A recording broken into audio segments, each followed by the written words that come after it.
Okay guys, ayun guys, shoutout nga po pala sa mga naging kasama ko dun during training, sina Hiber, Alfred, Jay, Jess, Abigail, Joy, Ned, Bress, Richard, Aldrin, at saka si Daniel. Tsaka guys, so sa iba huwag po kayong mag-alala, dahil nandiyan naman po kayo sa picture na ipapakita ko. Pasensya na po kayo kung nakakalimutan niyo po yung mga pangalan. Maraming salamat po sa inyong panonood guys. God bless you all po.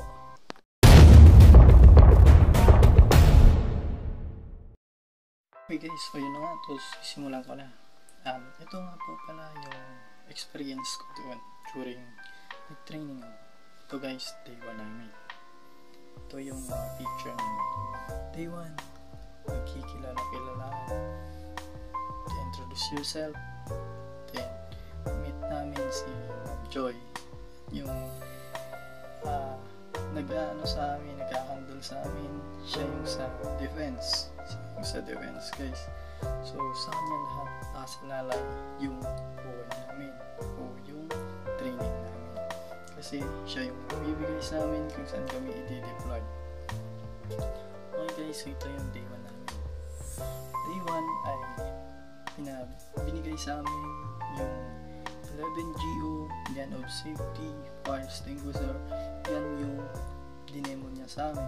O gusto niyang sa ulo sa amin lahat yan para pagdating ng capturing namin ay hindi na kami mahihirapan. Yan yung lumalabas sa interview namin. Yun yung sabi ni Ma'am Joy. Dahil kaming lahat ng mga kasama ko, itong picture na to, lahat ng mga kasama ko ay puro first timer. Guys, puro to first timer, lahat ng mga nakakasama ko. Din ako first timer din. So, yun na guys, day 1 namin, kinandak sa amin yung hawak ng barel or pag marching. Yan guys, at saka yung pagsalot. Yan guys, tingnan nyo po kung paano magsalot at kung gaano kasnappy yung mga kasama ko. Guys, tingnan nyo po guys. So, yan po ay kasama din po dyan yung day 1 namin kung paano kami nag-register sa SOCIA. Marami po kaming pinilapan na online. Sa online po kami nag-fill up. Yan po guys, tingnan nyo. Yan. Guys, ito na dito na namin. Naglalakad kami papunta doon sa school namin kasi malayo yung barracks namin sa school namin. So maglalakad pa kami. Mag-alis kami simula 8:30 darating kami ng aming training school center ay 9. Yun, malayo-layo din guys. So yan, nagtitiis lang talaga. Yan yung mga picture namin habang naglalakad, picture. So yung day 2 namin guys, si Ma'am Kat at si Ma'am Joy andun doon. Sila yung si Ma'am Kat, yan po yung nagbabantay sa amin at nagkukuha ng instructor. Siguro siya yun.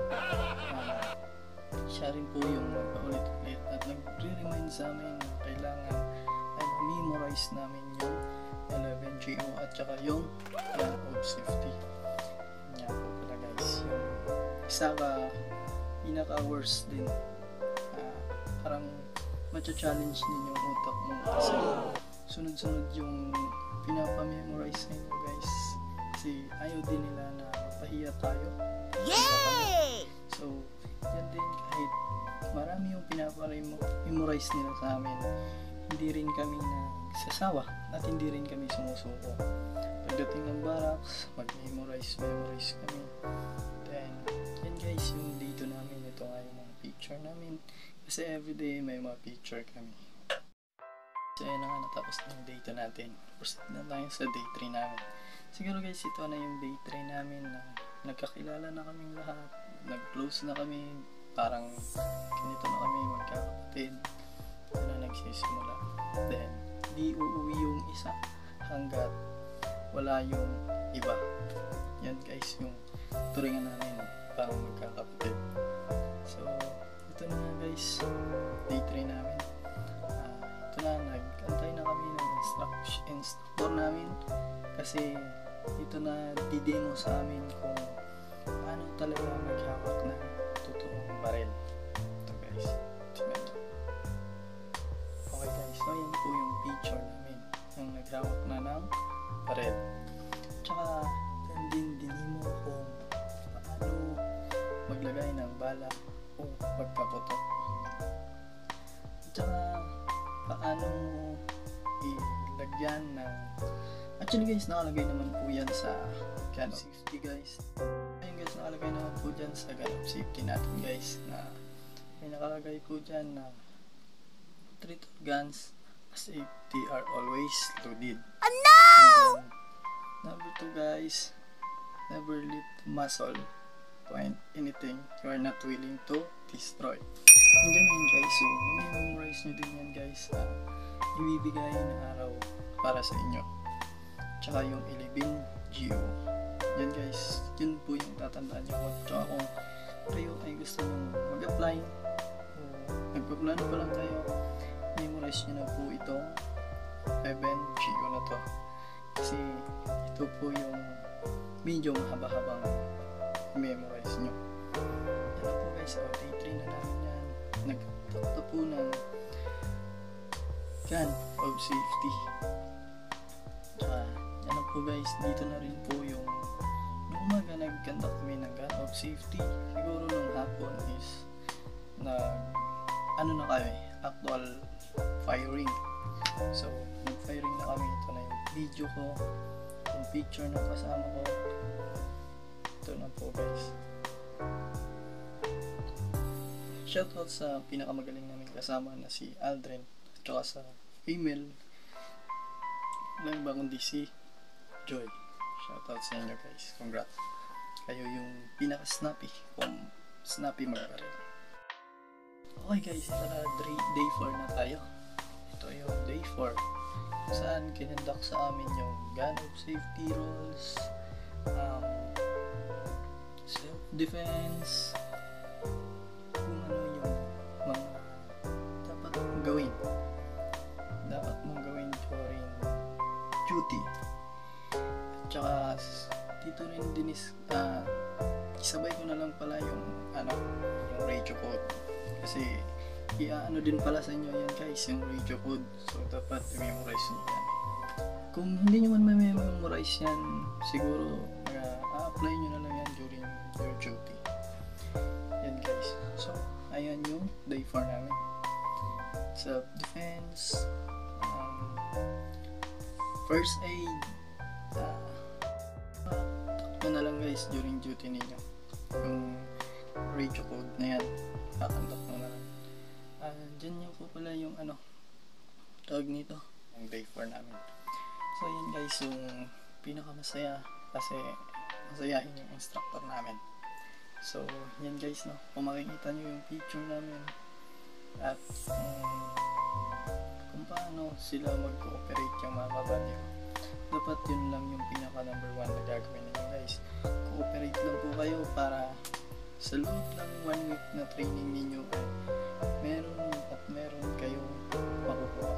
Hindi lang naman po yan para sa inyo, hindi lang po yan para sa iba, para din yun po sa inyo yan, para sa inyong mga pamilya. Magagamit nyo rin po yan sa inyo para yan po yan po guys yung day 4 namin. So ito na, mag day 5 na tayo. Yung day 5 namin guys, yung kinandak sa amin is yung first aid. Pinakita sa amin itong picture na to guys, itong video na to. Ito yung pinakita sa amin kung paano mawalan ng malay ang tao at pag nag-nosebleed.